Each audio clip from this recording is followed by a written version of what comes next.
Ini juga sering disebut orang-orang sebagai tim Roro Jonggrang. Halo, saya Gade Ramada. Saya adalah seorang vendor dari pameran.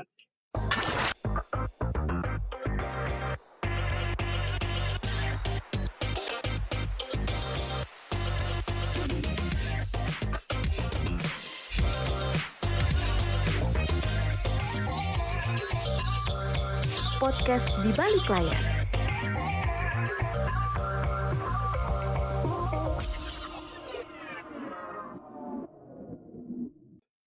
Megahnya suatu acara tidak terlepas dari panggung atau dekorasi, dan yang digunakan saat acara itu berlangsung. Nah, ada peran di balik layar seorang yang membuat konsep vendor itu. Dan saya bersama Garda Hiramada, ya, seorang vendor, ya, dan kita akan berbicara lebih jauh apa itu vendor. Ya, kerja seorang vendor. Ya. Ini nggak kenal waktu, apa benar nih? Iya sih, dikatakan seperti itu juga bisa, dikatakan ada waktunya juga bisa, tergantung dari beberapa pekerjaan yang sudah dilakukan deal atau belum, gitu Mas. Jadi kalau kita bilang nggak kenal waktu, yes, karena terkadang kita dapat request-an itu di H-1, H-2. Nah, kami ini juga sering disebut orang-orang sebagai tim Roro Jonggrang. Gitu. Jadi kalau ada event-event pameran, itu pasti bekerjanya dari vendor-vendor pameran itu di tempat venue-nya. Bisa dikatakan vendor itu kami sebagai pelayannya dari para peserta pameran. Bisa dibilang kita kerja tanpa waktu, bisa dikatakan juga ada waktunya. Tetapi ya itu, terkadang kita disebut juga sebagai tim Roro Jonggrang, karena kita selalu bekerja di tempat venue, H-1 kami bekerja gitu, Mas. Oke, vendor itu ngapain aja? Jadi kita vendor pameran itu ialah sebagai tim pelaksana dari beberapa instansi atau pihak-pihak yang mengikuti suatu pameran. Pekerjaannya adalah untuk membangun booth-booth pameran yang ingin mengikuti event pameran tersebut.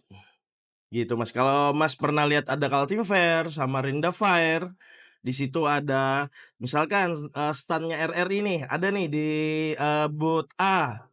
Nah, kalau dia terlihat megah, itu namanya special design.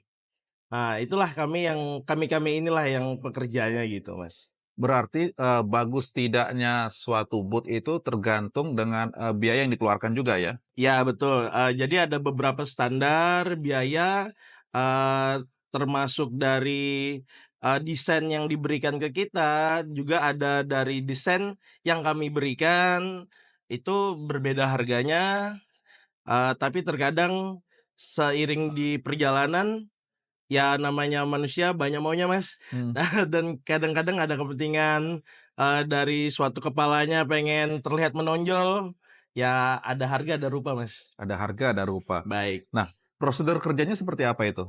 Jadi prosedur kerjanya normalnya seperti vendor-vendor lainnya, artinya kita ada pertemuan, misalkan pertemuan pertama untuk membicarakan masalah desain. Jadi ada yang kami tawarkan beberapa desain yang sudah kami siapkan, artinya ini yang sudah kami kerjakan Pak, gini-gini. Nah, habis itu kita bicara masalah harga, setelah itu ya deal, katakan deal, H-1 minggu di workshop kami bekerja. Tetapi kadang juga ya itu yang seperti saya bilang di pada saat kita mengerjakan stand booth A, kadang ada dinas yang lain atau instansi lain yang baru datang pengen juga dibangun seperti ini gitu. Ya, tentunya selama menjadi vendor ya, yang sudah dilalui tentunya ada suka dan duka. Ini suka dukanya apa nih? Ya sukanya kalau sudah dibayar tentu Mas ya. Jadi dukanya ya, dukanya kalau kita di perjalanan karena tidak adanya biasa listrik itu masuk baru, H-6 jam. Jadi dukanya ya kadang-kadang kita yang kerja di on the spot. Kalau kita nggak dapat sumber listrik, terus juga kadang kita 2-3 hari itu nggak pulang, standby di situ di tempat. Dukanya sudah kita kerja 24 jam, hasilnya terlihat tidak maksimal, ya kena semprot juga Mas, segala macam gitu. Iya. Mungkin, pekerjaan sebagai vendor ini menjanjikan nggak di, Kalimantan Timur, di Samarinda khususnya? Sebelum Covid ya Mas, sebelum Covid artinya gini, saya, terkadang itu melayanin, eee, dinas-dinas, Kota Samarinda. Cuman, dengan terjadinya Covid itu, banyak kegiatan-kegiatan yang di-cut. Banyak kegiatan-kegiatan yang di-cut, maka hilang kegiatan itu Mas, karena kami ini pekerjaan yang kalau ada event aja baru kami bekerja. Ya, keterampilan apa saja yang harus dimiliki oleh seorang, vendor? Pertama, kalau untuk seperti sayanya, yang pertama itu yang jelas, lobby, artinya dari penawaran marketing lah Mas. Yang kedua, itu mulai dari desain. Desain kita juga harus memiliki orang-orang terampil, mulai dari listrik, mulai dari, tukang batu artinya, semen segala macam, kita juga harus memiliki orang terampil di kayu. Hmm. Kalau sudah memiliki 3 orang itu, insya Allah jalan itu pasti. Baik. Terakhir nih, tips untuk menjadi seorang vendor tuh apa nih? Tipsnya ialah gali terus kreativitas, karena tidak hanya di event pameran, tetapi kita juga bisa melayani event-event yang sifatnya mingguan. Apakah itu yang ibaratnya, di luar pameran nih ada ulang tahun segala macam, terkadang kami ngelayanin IO-IO juga, Yo gitu. juga. Baik, semoga vendor yang dikelola oleh, Bang Garda nanti, sukses ya, dan Amin, siap. berjalan lancar terus. Terima Baik. kasih Bang Garda sudah Terima menyempatkan kasih Mas waktunya. Di. Ya. Podcast di balik layar. Halo, saya Andri dari tim produksi vendor pameran. Setelah tadi kita ngobrol bersama, vendor ya, kali ini kita ke tim produksinya. Ada Bang Andri ya. Iya. Bang Andri, dari mana belajar, untuk kreativitasnya tadi Bang? Awalnya sih waktu masih zaman sekolah ya, Hmm. di selang waktu sekolah ikut kerja bersama keluarga. Dari situlah saya mulai belajar, mulai lihat cara kerja gimana. Berapa lama menekuni profesi seperti ini Bang Andri? Untuk terjun langsung sih sudah sekitar 10 tahunan lebih lah. Iya. Ini yang Bang Handi kerjakan ini apa saja sebenarnya? Saya spesialis bagian karakter sih biasanya. Karakter. Karakter-karakter, Macam-macam seperti pola bangunannya gimana, bentuknya gimana. Karakter-karakter seperti ada pohon apa macam-macam lah. oh ya, Apa kayak yang tokoh tokoh kartun itu kartun ya. bisa juga. Nah, ini medianya untuk membuat kreativitas itu apa saja? Sekarang sih sudah canggih Mas ya. Jadi saya sekarang udah mulai menggunakan aplikasi. Jadi sesulit apapun yang saya tidak bisa pun saya menggunakan aplikasi untuk membuatnya deh. Baik. Jadi sebagai malnya gitu. Kalau zaman dulu kan, membuat mal tulisan itu kan harus nge-print Manual, dulu ya. yang kertas Kita kemudian bikin digunting manual, ya, kemudian di, cutting pakai, cutter ya. cutter ya.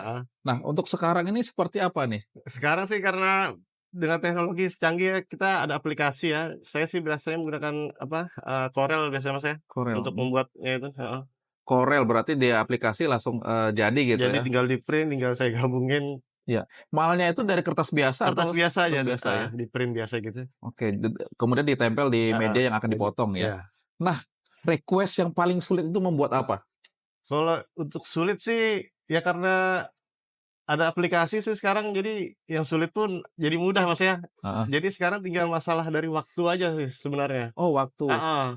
Semakin lama kita diberi waktu, semakin Bagus ya? bagus hasilnya. Artinya, ada juga yang request yang, kalau pesan itu harus besok harus udah selesai, ini ada seperti itu? Pernah? Ada juga, jadi tergantung juga misalkan kalau kita nggak ada kerjaan, ya bisa aja kita ambil.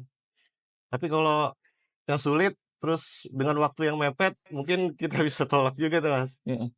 Itu berapa lama, durasinya untuk pembuatan, satu karakter itu? Satu karakter mungkin ya kalau yang tidak terlalu susah ya mungkin sekitar 1 harian lah. Ini kendala apa yang biasa dihadapi ketika, membuat atau memproduksi karakter untuk, acara? Kendala yang Yes. sering terjadi? Kendala sih biasa di waktu Mas ya, karena permintaannya itu terkadang pada dekat-dekat hari H baru ngedilkan permintaannya gitu Mas. Oh, Rata-rata banyak begitu. dekat hari H Dekat hari H baru ngedilkan ya? ngedilkan, iya. Awalnya memang sudah ada pembicaraan, Heeh. cuma Jadi kita masih kadang gantung masih ya? menunggu dulu belum ada persetujuan ini. Jadi begitu sudah dekat hari H baru mereka datang ke Oke. kita. Suka Biasanya di situ sih. suka dukanya gimana? Suka dukanya sih, kalau sukanya sih biasanya kan booth-booth ini kan mereka ada kompetisinya gitu Mas. Jadi Oh, kalau booth yang kita bikin ini masuk di 3 terbaik ya kita merasa senang lah juga, ikut merasa senang lah ya. heeh, Dukanya itu ya apabila waktu yang diberikan ke kita ini singkat ya? singkat sekali itu. Jadi dukanya itu, Mhm. hasilnya tidak Iya, maksimal hasil ya, tidak maksimal karena dengan waktu yang mepet gitu kan. dan juga, pelanggan juga bisa merasa tidak puas ya? Iya, heeh. Iya. Pernah mendapatkan juara kompetisi nggak Oh waktu pernah, membuat booth? alhamdulillah pernah. Di acara apa itu? Di Di event apa? event Samarinda ya, Samarinda Fair. Oh, event Samarinda Fair ya? Samarinda Fair ya. Itu mendapat juara Juara 1 terbaik hari itu. juara 1 terbaik Iya, booth-nya ya? iya. Wah, ini artinya, kayak Mas ini juga kebagian ininya ya, Ya walaupun tidak secara merasa senang lah senang karena ya, apa yang kita buat. karena hasil karyanya Iya. gitu ya. Baik, bangga nggak dengan profesi ini? Ya bangga lah Mas, Bangga karena ya? tidak semua orang kan bisa. Iya. Itu berarti berbagai macam karakter yang bisa dibuat ya, Iya, tergantung request ya? tergantung request dari pelanggan. Ada nggak request-request yang aneh-aneh gitu dari Oh pelanggan? banyak Mas, aneh-aneh. Seperti apa contohnya? Ya karakter-karakter kartu apa kadang, membuat apa, buat pohon secara lebih nyata Oh. dengan bahan-bahan styrofoam misalnya gitu Mas. Membuat bahan-bahan yang, lebih nyata seperti Mhm. styrofoam gitu ya? Oke, mungkin, terakhir nih, mungkin kata motivasinya untuk, eee, pemirsa, di Motivasinya sih ya teruslah membumi karena di atas langit masih ada langit. teruslah membumi karena di atas langit masih ada Masih ada langit langit ya. ya. Iya, terus belajar Terus artinya ya. belajar artinya ya. Baik, terima kasih Mas Andri. Sama-sama.